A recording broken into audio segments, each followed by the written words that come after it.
नमस्कार मंडळी. आज पुन्हा एकदा एका नव्या दिवसाची सुरुवात आणि रोजची जेवणाची लगबग. आज आपण बनवणार आहोत चवळीची पालेभाजी आणि दुधी भोपळ्याची भाजी. ही चवळीची पालेभाजी तुम्ही कधी खाल्ली आहे का? तुमच्या इकडे या भाजीला काही वेगळं नाव आहे का? मला कमेंट करून नक्की सांगा. अतिशय कोवळी भाजी होती. देठही अगदी सहज तुटत होते. त्यामुळे नेहमीप्रमाणे भाजीची फक्त पानं नाही घेतली, थोडे लांबसर देठही घेतले. जिथून सहज मोडतायत ते अगदी सहज वेचून घेतले. अशा रीतीने भाजी सगळी मोडून झाली आहे आणि आता ती स्वच्छ पाण्याने धुवून घेते. पालेभाजीला नेहमी 1-2 पाण्यात धुवून नाही चालत. साधारण 3-4 वेळा तरी ती पाण्यातून व्यवस्थितपणे धुवून काढावी लागते, नाहीतर कुठेतरी मातीचे कण शिल्लक राहतात. त्यानंतर दुधी भोपळा धुवून घेते. अगदी कोवळा होता आणि अगदी हिरवागार होता.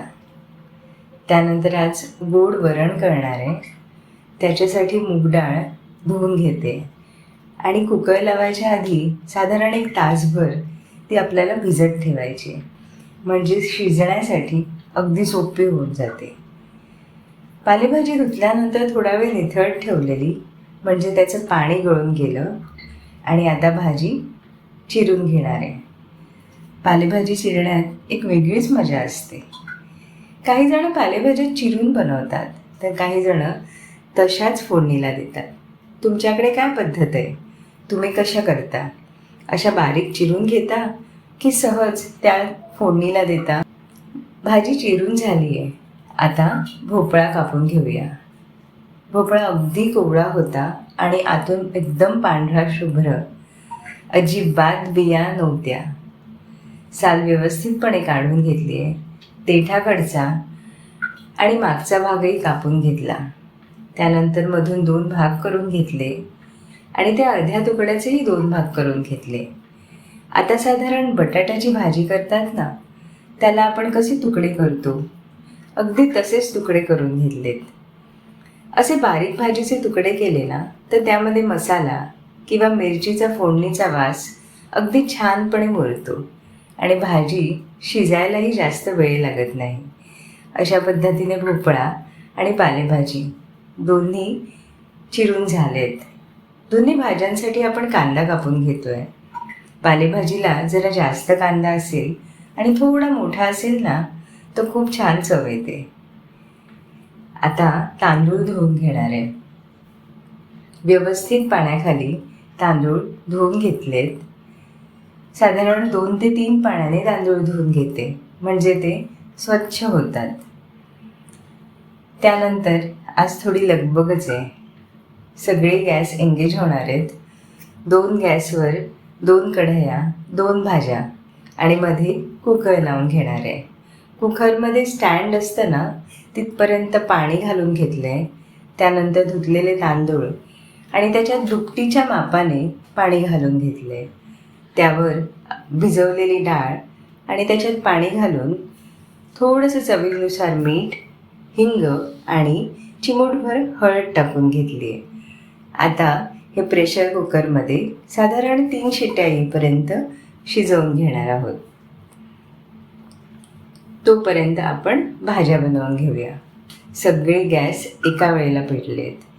आता 2 कढयांमध्ये 2 फोडण्या करून घेणार आहोत. दुधी भोपळ्यासाठी हिंग, जिरं, मोहरी, कढीपत्ता असं सगळं टाकायचं आहे. मात्र पालेभाजीसाठी फक्त हिंग आणि 2 मिरच्याच पुरेशा आहेत. पालेभाजीला जरा जास्त कांदा टाकला आहे. दोन्ही कांदे टाकून व्यवस्थित ढवळून घेते आहे. तोपर्यंत थोडंसं आलं किसून घेते. दुधी भोपळ्याचा कांदा थोडासा असल्या कारणाने लगेच भाजून झाला. आता थोडंसं आलं, मीठ आणि हळद तेलावर परतून घेते आणि त्यामध्ये दुधी भोपळा एकत्र करून घेते. आवश्यकतेनुसार थोडंसं पाणी ह्याच्यामध्ये ॲड केलं आहे आणि त्यावर आता झाकण ठेवून त्यावरही पाणी ठेवून देणार आहोत. मग अधूनमधून ही भाजी बघायची की लागत नाही आहे ना. आणि बस आता त्याला शांतपणे त्याची वेळ द्यायची शिजण्यासाठी. इथे आपला पालेभाजीसाठीचा कांदाही भाजला आहे आणि त्यामध्ये सगळी चवळीची भाजी टाकून घेणार आहोत. कोणतीही पालेभाजी अगदी 100% आळतेच, म्हणजे ती भाजी दिसायला पूर्वी जास्त असते, पण शिजल्यानंतर तिचं प्रमाण अगदी थोडं होऊन जातं. त्याचप्रमाणे ही चवळीची भाजी पण थोडासा मीडियम गॅस केला आहे आणि सगळी भाजी एकत्र परतून घेते. यामध्ये नाही मीठ टाकले नाही पाणी, तरीही ही भाजी स्वतःचं पाणी सोडते आणि अशीच वाफेवर व्यवस्थित शिजते. भाजी आळल्यानंतरच त्याच्यात मीठ टाकायचं, म्हणजे मिठाचं प्रमाण योग्य होतं. आता भाजी व्यवस्थित आळल्यानंतर त्याच्यात मीठ टाकलंय आणि झाकण लावून ठेवलंय व्यवस्थित शिजण्यासाठी. इथे तोपर्यंत आपली दुधीची भाजी तयार आहे. कोथिंबीर टाकून थोडंसं गार्निश केलं आणि अतिशय सुंदर भाजी बनलेली आहे. आपलं जेवण जवळजवळ 90% रेडी आहे. पालेभाजी शिजली आहे. दोन्ही भाज्यांचा घमघमाट घरामध्ये सुटला आहे. खूप चविष्ट भाज्या असतात, चवळीची पालेभाजी आणि दुधीची भाजी. स्वतःची वेगळी चव असते ह्या भाज्यांना. कुकरही आपला थंड झाला आहे. मुगाची डाळ शिजली आहे. आता वरणासाठी फोडणी करून घेऊया. कढईत तेल तापवलं आहे. त्यात हिंग, मोहरी आणि जिरं टाकून घेतलं आहे. हे व्यवस्थित तडकल्यानंतर त्यामध्ये कोथिंबीर, कढीपत्ता, थोडंसं किसलेलं आलं आणि एखाद दुसरी मिरची टाकून घेणार आहे. हे व्यवस्थित तेलावर भाजलं की त्यामध्ये आपण शिजवलेली डाळ आणि त्यामध्ये थोडंसं चिंच आणि जर असं गूळ टाकून घेणार आहोत. त्यामध्ये वरून थोडं पाणी ॲड केलं आहे आवश्यकतेनुसार आणि चांगली उकळ काढून घेतली आहे. आता प्रत्येकाची आवडीनुसार हे वरण घट्ट किंवा पातळ असं असतं. आता ताट वाढून घेऊया. गरम गरम वाफाळता भात, गोड्या डाळीचं वरण जे ऑलमोस्ट सगळ्यांचं फेवरेट असतं. त्यानंतर मस्त खमंग दुधीची भाजी, छानशी स्वादिष्ट चवळीची पालेभाजी, भाजलेला मस्त पापड आणि त्याबरोबर सलाडमध्ये टोमॅटो आणि काकडी. याशिवाय आणखीन काय पाहिजे? एक सुंदर आत्म्याला शांती देणारं जेवण. व्हिडिओ आवडला असेल तर नक्की लाईक, शेअर आणि सबस्क्राईब करा.